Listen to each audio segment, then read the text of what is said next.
Bago mo siraan ang isang tao, siguraduhin mo muna na malinis ka. Bago mo ilabas lahat ng baho ng iba. Pero yung sarili mong baho tinatago mo? Bago ka magpasikat, dapat sa tama at malinis na paraan.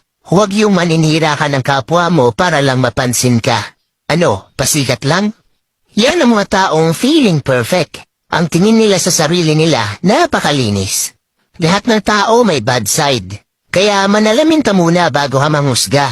Madami ka namang nagawang mabuti pero sa isa mali, di na nakita yung nagawa mong mabuti sa kanila. Ganon talaga yung mga taong kulang sa pansin.